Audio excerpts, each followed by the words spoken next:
Puji nama Tuhan, bersyukur Bapak Ibu Saudara, keluarga GPDI El Shaddai Magelang.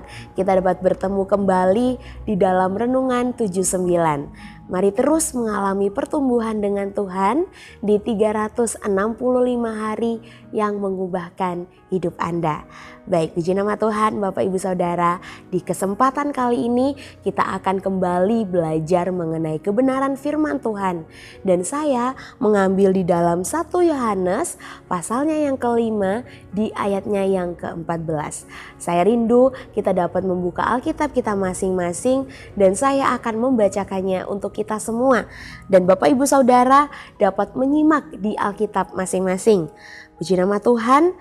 Demikianlah firman Tuhan, dan inilah keberanian percaya kita kepadanya, yaitu bahwa Ia mengabulkan doa kita jikalau kita meminta sesuatu kepadanya menurut kehendaknya. Baik, puji nama Tuhan Bapak Ibu Saudara, hari ini kita akan merenungkan kembali tentang salah satu aspek terpenting di dalam setiap kehidupan kita sebagai orang percaya, sebagai anak kepunyaan Tuhan, yaitu berdoa. Doa bukan sekedar ucapan, tetapi bagaimana cara kita berkomunikasi dengan Tuhan, berbicara dengan Tuhan, dan juga mendengarkan suara Tuhan. Namun Bapak Ibu Saudara, banyak sekali orang merasa ragu dan takut saat berdoa. Mereka khawatir apakah Tuhan mendengarkan, apalagi apakah Tuhan akan mengabulkan doa-doa mereka. Kita dapat melihat ya di dalam 1 Yohanes pasal 5 di ayat yang ke-14 ini kita diajarkan bahwa kita harus memiliki keberanian di dalam berdoa dan juga didasarkan pada pengertian yang benar, yaitu bahwa doa-doa kita akan dikabulkan jika kita berdoa sesuai dengan kehendak Allah. Dan mari kita akan bersama-sama belajar merenungkan makna ayat ini dan dapat melihat bagaimana kita dapat memiliki keberanian yang benar di dalam berdoa. Puji nama Tuhan. Mari kita akan melihat keberanian di dalam doa, yaitu di dalam 1 Yohanes pasal yang kelima di ayatnya yang ke-14a. Di bagian pertama ini Bapak Ibu Saudara, kalau kita melihat di situ terdapat kata keberanian percaya, atau mungkin dalam terjemahan lain adalah keyakinan. Ini adalah aspek yang penting di dalam setiap kehidupan kita, bagaimana hubungan kita dengan Tuhan. Dan kita dipanggil untuk berdoa dengan tidak memiliki keraguan, tetapi dengan penuh keberanian, dengan kepercayaan bahwa Allah lah yang mendengarkan doa-doa kita. Dan keberanian dalam doa ini datangnya bukan dari diri kita sendiri, tetapi karena kita mengenal siapa Tuhan kita. Kita tahu bahwa Dia Allah yang Bapa penuh kasih yang selalu mendengarkan anak-anaknya.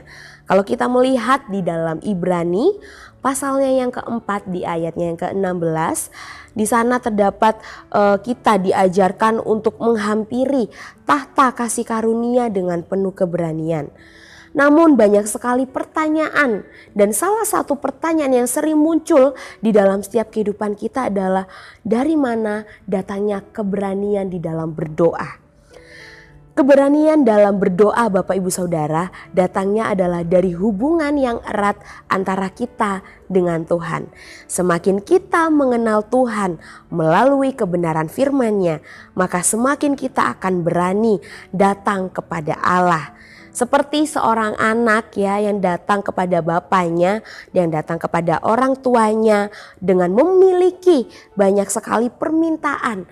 Dan demikian juga di dalam setiap kehidupan kita dapat mendekat kepada Tuhan dengan memiliki permintaan, dengan memiliki permohonan yang sangat besar dan selalu yakin dan percaya bahwa Tuhan akan menjawab setiap doa-doa kita.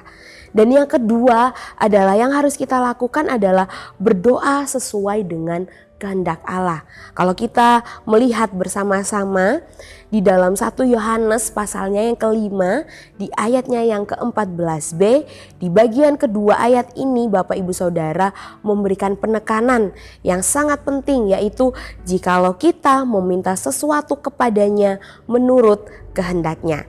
Dan disinilah adalah letak kunci keberhasilan dari berdoa. Bukan hanya soal seberapa besar iman kita atau seberapa sering kita berdoa, tetapi yang terpenting adalah apakah doa kita sesuai dengan kehendak Allah. Sebagai orang percaya Bapak Ibu Saudara, kita dipanggil untuk hidup sesuai dengan kehendak Allah, dan demikian juga doa-doa kita harus mencerminkan dengan kehendak Allah.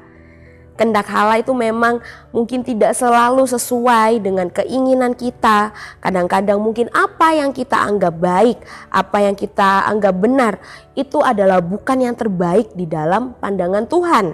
Karena terdapat di dalam Yesaya pasalnya yang ke-55 ayatnya yang ke-8 sampai yang ke-9. Di sana Tuhan berkata bahwa pikirannya lebih tinggi dari pikiran kita dan jalannya lebih tinggi dari jalan kita. Dan oleh karena itu, Bapak Ibu Saudara, sangat penting bagi setiap kehidupan kita untuk kita harus terus berdoa. Karena seperti yang diajarkan oleh Tuhan Yesus Kristus, yaitu di dalam doa Bapa kami, jadilah kehendak-Mu.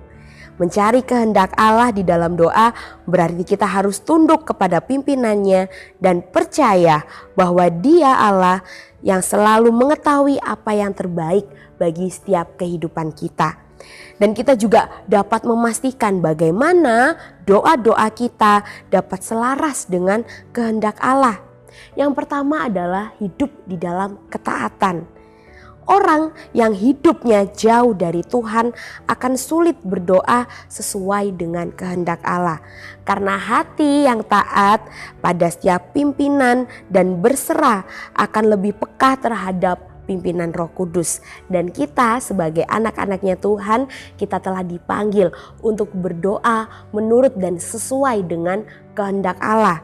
Dan yang kedua, bagaimana kita bisa memastikan bahwa doa-doa kita selaras dengan kehendak Allah adalah dengan cara mempelajari firman Tuhan. Firman Tuhan itu adalah wahyu Bapak Ibu Saudara bagi setiap kehidupan kita. Dan ketika kita membaca, merenungkan dan melakukan kebenaran firman-Nya, kita akan lebih memahami apa yang Allah inginkan bagi setiap kehidupan kita. Dan bagaimana kita dapat memastikan doa-doa kita selaras dengan kehendak Allah. Yang ketiga adalah berdoa dengan kerendahan hati.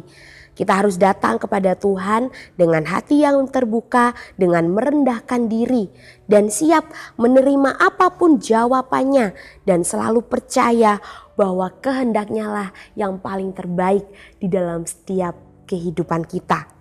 Dan yang terakhir Bapak Ibu Saudara, bagaimana kita dapat memastikan bahwa doa-doa kita ini selaras dengan kehendak Allah. Yang keempat adalah mendengarkan suara Roh Kudus. Dengan Roh Kudus yang tinggal di dalam setiap kehidupan kita akan membimbing kita untuk kita dapat berdoa yang sesuai dengan kehendak Allah. Dan ketika kita berdoa dengan pimpinan Roh Kudus, kita akan lebih peka terhadap kehendak Allah. Dan yang ketiga, bagaimana janji Allah yang akan selalu mengabulkan setiap doa kita, yaitu terdapat di dalam 1 Yohanes pasal yang kelima di ayat 14 bagian C. Di ayat ini memberikan janji yang sangat menguatkan bagi setiap kehidupan kita. Bagaimana kita meminta sesuatu yang sesuai dengan kehendaknya, maka Dia Allah satu-satunya yang akan mengabulkan, yang akan menjawab setiap doa kita. Dan ini adalah janji yang luar biasa. Tuhan bukanlah Allah yang jauh dan tidak peduli, tetapi Dia adalah Allah Bapa yang dekat dan selalu memperhatikan kita. Namun Bapak Ibu Saudara, kita harus mengingat juga bagaimana bahwa Allah juga dapat memiliki jawaban terhadap doa-doa kita yang datang dalam berbagai bentuk. Bisa jadi ketika Allah menjawabnya ya, dan doa kita akan langsung terjawab atau dikabulkan.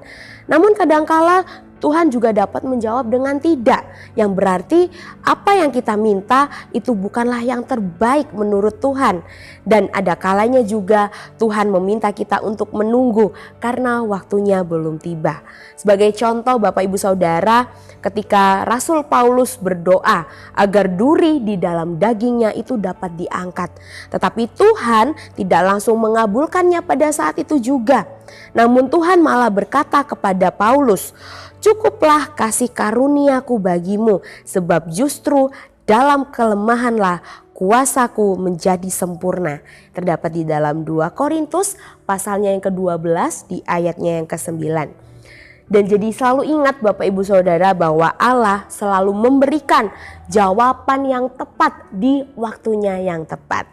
Dan di akhir pada renungan pada saat ini Bapak Ibu Saudara, saya ingin menyampaikan bahwa kita diajarkan untuk memiliki keberanian di dalam berdoa, tetapi juga yang sangat penting adalah memahami bahwa doa-doa kita harus selaras dengan kehendak Allah. Tuhan adalah Bapa yang baik, yang selalu mendengarkan setiap doa anak-anaknya. Namun kita juga harus yakin bahwa apa yang kita minta itu harus sesuai dengan kehendaknya. Dan karena hanya Dialah Tuhan yang tahu apa yang terbaik untuk setiap kehidupan kita. Puji nama Tuhan Bapak Ibu Saudara yang dikasihi oleh Tuhan. Terima kasih untuk Bapak Ibu Saudara yang senantiasa terus setia mendengarkan Renungan 79. Bagi Bapak, Ibu atau Saudara yang ingin didoakan untuk pokok doa tertentu atau mungkin ingin menceritakan kesaksian baik mujizat kesembuhan, pemulihan masalah keluarga, dapat disalurkan melalui chat WhatsApp di nomor 081 327 420 088. Baik, puji nama Tuhan Bapak Ibu Saudara, kita akan menutup Renungan 79 pada saat ini dengan bersatu di dalam doa. Terima kasih Bapak yang baik, mengucap syukur Tuhan atas kesetiaan-Mu dalam kehidupan kami. Kami masih diberikan kesempatan untuk kami dapat merenungkan kebenaran firman-Mu. Bagaimana Engkau telah mengajarkan kami untuk kami akan terus berdoa kepadamu Tuhan. Berdoa dengan penuh urapan Roh Kudus agar setiap doa-doa kami ini semuanya sesuai dengan kehendak-Mu. Terus Tuhan yang memakai setiap kehidupan kami agar setiap apa yang kami doakan semuanya dapat menjadi dupa yang harum di hadapan-Mu. Dan kami yakin dan percaya Tuhan, Engkau akan menjawab setiap doa-doa kami sesuai dengan janji firman-Mu. Kiranya keluarga GPDI El Shaddai Magelang mencari dahulu kerajaan Allah dan kebenarannya, maka semuanya itu akan ditambahkan kepada keluarga GPDI El Shaddai Magelang. Terima kasih Bapak yang baik atas penyertaan-Mu yang begitu sempurna bagi setiap kehidupan kami. Terus jadikan kami menjadi pelaku-pelaku firman-Mu agar setiap kehidupan kami dapat menjadi alat-Mu, dapat menjadi saksi-Mu. Terima kasih Bapak yang baik, menyerahkan kehidupan kami di dalam tangan-Mu hanya dengan satu nama yang ajaib. Hanya di dalam nama Tuhan Yesus Kristus kami telah berdoa dan mengucap syukur. Haleluya. Amin.